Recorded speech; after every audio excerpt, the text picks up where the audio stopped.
E aí eu acho que tratar de dependência, existe, por exemplo, o que eu escuto, né? Quando eu falo que eu trabalho com usuários, pessoas que fazem uso de drogas, e aí também, só trazendo para a pergunta anterior, o que é o Edley? O Edley foi construído para e entre pessoas que fazem uso de drogas. Então é sempre troca entre pares, né? Eu, por exemplo, sou também uma usuária de drogas. E quando eu trabalho na Edley, eu tô trocando com os meus pares. Então acho que isso é muito importante. E existe uma preocupação muito grande quando as pessoas vêm perguntar sobre o meu trabalho, de achar que, e aí eu penso também não só as pessoas, mas a sociedade de uma forma geral, pensa que a dependência de substâncias, a dependência de drogas, é um problema de saúde pública. Existe uma epidemia, né, do uso, e isso daí, esse discurso, que foi a ferramenta para os Estados Unidos começar a promover as convenções da ONU, por exemplo, dizer que tinha um problema de absurdo, uma histeria de uso de drogas, quando na verdade não tinha, né? Eles tinham dados dizendo que aquilo não era um problema. Existem pessoas que fazem uso, que fazem abuso, que são dependentes, mas isso não é um problema que é uma epidemia. E aí se torna isso um problema para que isso seja tratado da forma como eles desejam que seja tratado ou como eles querem atingir os seus objetivos. Conseguir os recursos, muitas vezes. Exato. Guerra às drogas. Que gera muito dinheiro, né? Gera muita morte de pessoas indesejáveis pelo Estado, né? Na sociedade. Então, existe essa fake news, sabe? De que a dependência é um problema, assim. E aí eu trago dados científicos, por exemplo, como todos os levantamentos nacionais sobre drogas, eles trazem que existe um número muito maior de pessoas que fazem uso e uma pequena parcela desenvolve dependência. Mesmo que ela ainda seja uma pequena parcela, ela tem que ser tratada com cuidado e respeito e levado a sério as questões. Mas não é uma epidemia, né? O último levantamento da Fiocruz, em 2017, por exemplo, mostra que de maconha era 7,7 pessoas que faziam uso de maconha. Por cento da população. 7,7% da população brasileira fazem uso de maconha. Então é uma pequena parcela que faz uso. Agora pensa numa pequena parcela que é dependente de maconha, que chega a ser 1,5, se eu não me engano, no levantamento da Fiocruz. Um problema de dependência de maconha. Exatamente. 1,5 do 7,7. 7,7. Tá. E aí tem o do crack, que existe uma histeria também de que crack é o maior problema do Brasil e crack é 0,9% de usuários.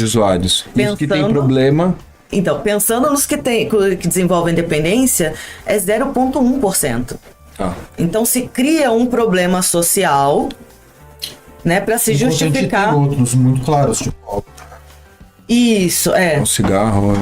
Tem o cigarro, açúcar. tem o álcool, isso. Esses são claros, não é histeria. Isso ninguém tá ficando histérico, mas é um problema sério que mata 50 mil pessoas por ano no Brasil só. Decorrência dos danos biológicos do álcool e sociais, né? Sim, isso é legal você ter falado, porque, por exemplo, tem pessoas que falam assim, mas tem que proibir o álcool, né? Na verdade, a gente não pode proibir, a gente não deve proibir substâncias nenhuma. A gente tem que regulamentar de forma mais honesta a regulamentação do álcool, que está muito distorcida aí, né?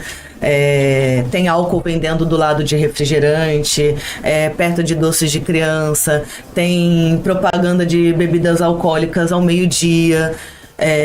Mas é com baixo teor de álcool. Sim, eu entrevistei por 15 anos pessoas que eram dependentes de álcool e eles falavam assim, uma pessoa que usa crack, ela fica restrita a territórios.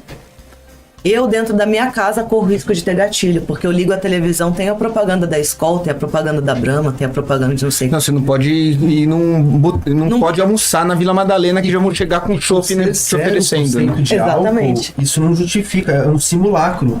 É a mesma coisa que você está falando, fazendo a propaganda de uma arma de brinquedo. Ainda é uma arma, né? Você reconhece aquilo com uma vontade de beber. Não tem... E aí o tabaco, ele vem também para... No último levantamento da Fiocruz, deu uma caidinha no uso. Nas dependências de tabaco. E aí também traz a conscientização que o Estado teve. Né? Tá, o reflexo disso, né? Exatamente. Então, você vê que a informação, ela traz resultados, né? E o tabaco não foi proibido para as pessoas começarem a perceber os danos que causam. Mas tiveram regulamentações que foram feitas. O maço tem ali uma foto de alguém com câncer, etc. Você lembra quando a gente era criança? Você via Fórmula 1 TV, tudo era cigarro, álcool, os patrocínios, né? Gente bonita, saúde. Liberdade. E um pouco antes da gente, a gente tá na mesma geração aqui, mas a gente tá falando dos anos 90. Se a gente andar 30 anos para trás, tinha maços de cigarro que vinham aprovados pelo médico. Pelo médico. Cough free. Tipo, você não.